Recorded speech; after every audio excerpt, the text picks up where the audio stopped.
No niin, pitovoiteluosio kuntohiihtäjälle. Elikkä nyt on ulkona -10, -12 astetta. Tänne luistoalueelle on laittanut LF Low Floor vihreän. Ja sitten pitoalueen on karhentanut. Olen rajannut sen ensin maalariteipillä tai teipillä yleensä.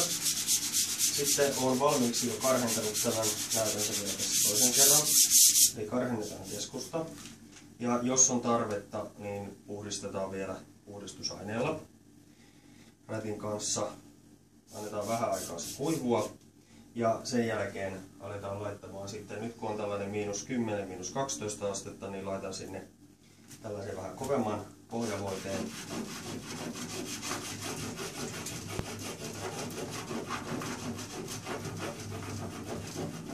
Noin. Aika ohkainen kerros. Sitten lämmitän sen raudalla tänne. Näin, että sitä tulee joka paikkaan. Pikkasen pyörittelen.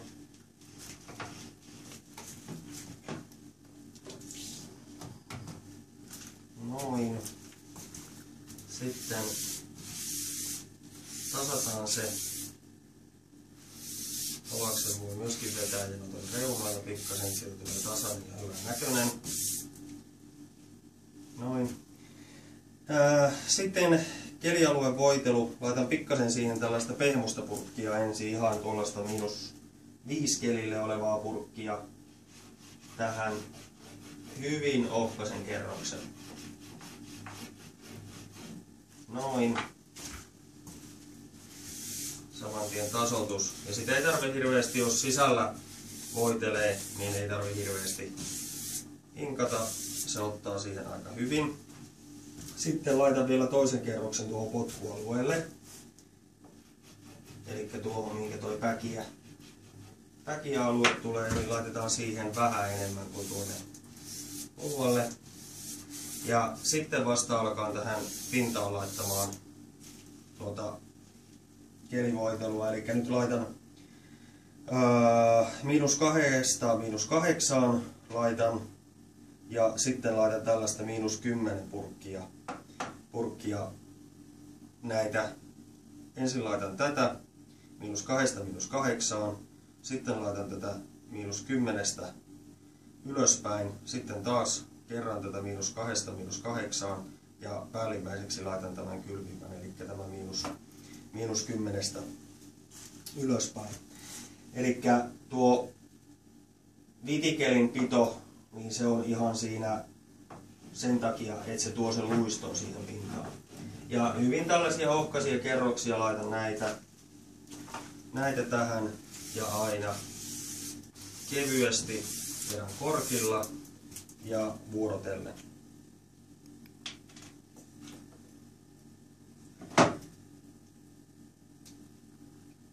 Vähän tuolta